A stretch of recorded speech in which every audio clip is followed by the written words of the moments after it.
Sooner Scoop HD.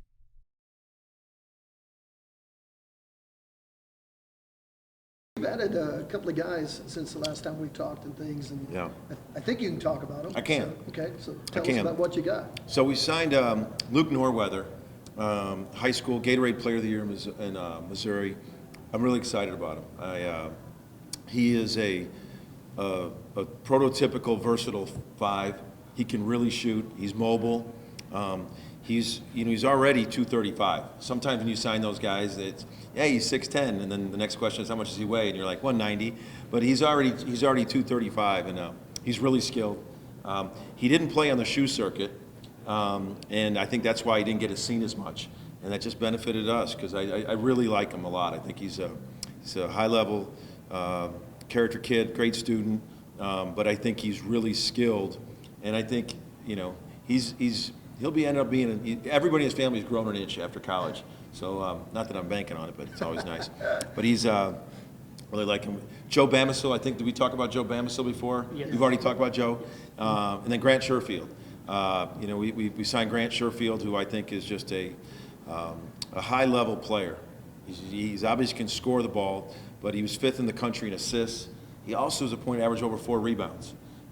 He's a great kid, very, very versatile and dynamic offensively. So we needed that because we had some holes to fill. And so excited about those guys. He was in the draft. Yeah. So how did this all come together? Well, a lot of these guys that are in the draft or in the portal, you got to kind of balance it. Because if they're in the portal, you don't know if they're coming out of the draft. So we've been on an ongoing recruiting with it. But it isn't something where the moment you come out of the draft, you start the recruiting. No, once you're in the portal, you start the recruiting. And a lot of these guys, nowadays, more guys than ever are going through the process just to get workouts and see how they stand up. And then you're seeing a lot of guys come back. And that's why you have to be recruiting 24/7 if they're going to stay in the portal and they're coming back. You had Luke and Grant both on campus for spring football game weekend. How much do you think that helped, that environment? I think they saw the excitement. They said we've been talking about the OU vibe and the energy that goes on, and I thought that spring football game was electric. But surely didn't hurt. That's for sure. You mentioned having some holes to fill, Jordan Goldberg being one of those guys. Earlier this month, he was practicing with the Thunder. He had his pro day recently. Just wherever he does end up, just what are teams going to get out of him? Great question. I've been following with Jordan and talking to him, talking to his agent, and he is a high-level defender on the ball. He's a guy that is he's a little bit bigger than you think. He's strong. He's explosive. He has another gear that his speed and athleticism, and he's worked on his shot. He's worked on his shot. I think he took a step up with his shot from a year ago to this year, and then now he's been working on it in the offseason. But he's going to get a high character lead guard that's going to defend at that level. He can defend that level of an athlete, and he can push the pace and has that speed of that level athlete. Porter, with Grant, I mean, he's scored everywhere he's been. Yeah. What are the elements of his game that you think you'll have no problem carrying over to a power Ball five screen guy? offense. Yeah. He's elite in ball screen offense. I can give you all the analytics of refusing ball screens, splitting ball screens, making the right play out of ball screens. He's elite out of ball screens. And we set a ton of them. We were in the top, I think, 25 in analytics in setting ball screens. Then you put him with the pick and pop 5. Now there's decisions that got to be made when you play him with the pick and pop 5.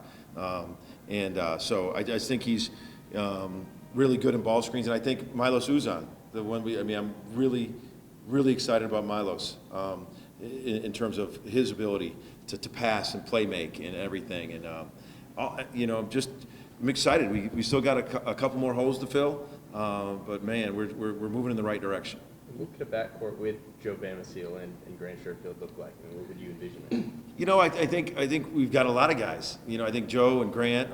I'm excited about C.J. Nolan's progression. He had a great offseason.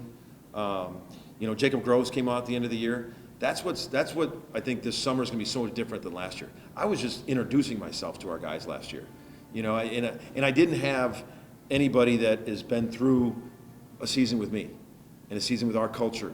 And now we got the Groves brothers, Jalen, CJ, Bijan, Blake and my son were walk-ons. So all of a sudden you got 7 guys in the room that are moving that momentum when these other guys get here in this summer. So you can't that's how you start to build it, and it just keeps snowballing when you get guys returning that are all about what we're doing at OU. Is Grant a grad transfer, or is he gonna be like Joe and have to get a waiver?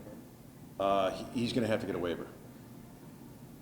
Bijan and DJ played a little bit. You talked about not very many teams played freshmen. So how much is it going to help them, the fact they got a chance to play? And you mentioned that CJ had a great offseason. How about for Bijan? Same thing. I mean, the one thing how it's going to help James is as a freshman, there's so much unknown. You know, the unknown of the level, the unknown of it, the familiarity of going through it. Now they're coming in and they've been through a year of it. They know what the practices are like. They know what the level of the Big 12 is like. They know you just have, it's all freshmen go through it. It's the unknown of not knowing, you know, what it's going to be like every day. And now they have that experience. And now CJ knows, like, I got to be in elite shape. You know, Bijan, I got to get stronger. I know this is an old league. You know, those guys were. Literally, there were 6 freshmen on the all-freshman ballot. When we voted for all freshmen, there were 6 guys on the ballot. Bijan and CJ were on there.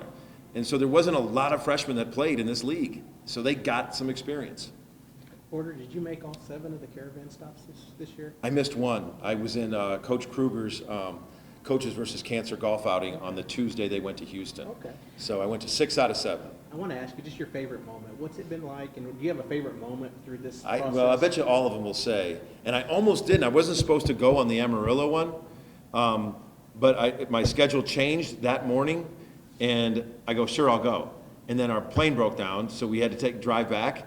That was one for the ages, watching Joe Castiglione, Brent, Jenny, myself, Toby stop off at a gas station and load up on snacks and got in a Sprinter van and drove 4.5 hours. So as bad as that was and as mad as we were feeling, we turned it into a positive just because of the company that we held driving back in that van. It seems like there's been a lot of blowouts in the NBA playoffs this year. A lot of people have talked about that. I know the college ball is a little bit different, but I mean, it seems like a lot of it's three-point shooting, more and more teams shooting threes. Do you anticipate seeing that in college ball? Is it different? How do you take that into account? If you had my assistant standing right here, and you asked him, all right, what question does Coach Moser ask the most in these recruiting meetings? Like, can he shoot? I've been putting a premium on shooting my whole time at Loyola. This is a fact. We use it in recruiting. 6 straight years, the teams that we've coached has been 6 years in a row. We've been in top 25 in effective field goal percentage offensively, 6 years in a row. The only other 2 teams that do that is Gonzaga and Belmont. And for me, and look at those schools shooting. You put a premium on shooting. I've been doing it. You watch the NBA right now. Outrageous, the shooting. And I just, with that 3-point line, all the analytics are showing you that it's such a weapon. But when you have spacing with guys that can shoot, it's dangerous. You've been around here for a year now. How important is your presence within the state, and what's been your evaluation of high school basketball within the state? I'm excited. I got a great team camp coming up. My team camp sold out like that. I have a huge waiting list. I wish we had more. But so I'm loving that we had that. The high school coaches, the energy. We've had a lot of coaches come through practice, and I just love it. I love high school coaches. I love talking ball with it. I can't talk specific about some of the young guys. All I can talk about is that I'm excited about our team camp. I really enjoy going in and out of practices, watching practices with the high school coaches here, and I'm looking forward to keep building those relationships. If both Grant and Joe need waivers, that's what you said, correct? Mm-hmm. How do you balance factoring them into the plans with the unpredictability of the NCAA and what might happen to a lot of guys in their shoes? Yeah, it is a balance. That's why you got to keep filling holes. But you go down the road with a mentality of what you think, if you think it's going to happen. You have to weigh those things in, and then you say, is it worth it to go down that road? And that's what we've chose to do. And not asking for a prediction on that, but as you look across the country, the way the NCAA has handled these things, what's your feeling about what might happen for guys in their shoes? Well, I think the biggest issue is student-athlete welfare. With all the things going on with young people right now and what we've seen happen in college sports, the thing is I think first and foremost, the student-athlete welfare should be put first and foremost. When you're going through the portal and trying to pick guys, how do you balance maybe someone that has like 3 years to play compared to like a grad transfer in terms of your scholarship count going forward? It's a factor. The fit of the person and the skill level and where they fit what we're doing is first and foremost. And then if they have 1, 2, 3 years, that's a factor. Sometimes you're trying to balance your scholarships and you want just last year we signed a couple one-year guys because we really didn't know what we were getting, and we're like, I wanted to have more for this year. And then the more you can dig in and know more about them, like some of our transfers right now have multiple years, with COVID. Like Joe will have 3, Grant will have 2. Jacob Groves had 3, Tanner had 2. So it's a factor, but you still want, the number one thing is, do they fit? If it's 1 year, do they still fit what you're going to do? I think that's the fit is the biggest thing, and then the years come in second.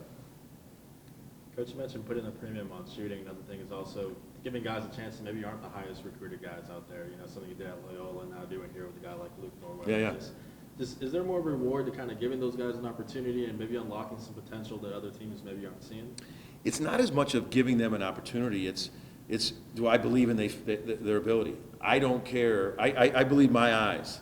My eyes have been the thing that I go with, and I've been wrong, but I've been right a lot. And I think that's the number one thing is you got to trust yourself and trust what you like and what you have, and not worry about a ranking or this or that. Getting to know Luke and watching him play and see how we play. I like going through the 5. I like a skilled 5. I like, he competes. He's a winner. Look at the record he had in high school. You talk about him. He talks about winning. He talks about a thing, and he's going to be 6'11", 240, and he can really shoot, like really shoot. He'll walk in, and we're talking about premium shooting. He can shoot the ball. Hey, with Tanner and Jacob, they both said at the end of the year it was kind of an eye-opening experience in the Big 12. Mm-hmm. Their off-season and things. What do you think? What do you hope to see? How much better can they be next year? They're both hungry to be better. I think both of them have been living with Bryce Dobb, our strength coach. I think both of them, to get a full summer with Bryce and the fall with Bryce, because think about the pause a lot of those kids, and especially like those two, that had with the pandemic, being able to be home so much, and then everything was kind of on pause, and now it's just full-blown strength conditioning, nutrition for them. I mean, Jacob noticeably looks bigger already. Tanner does too. They're both stronger, hopefully come back stronger, more athletic. They're home right now for 2-3 weeks, but they had a great 5 weeks of workouts.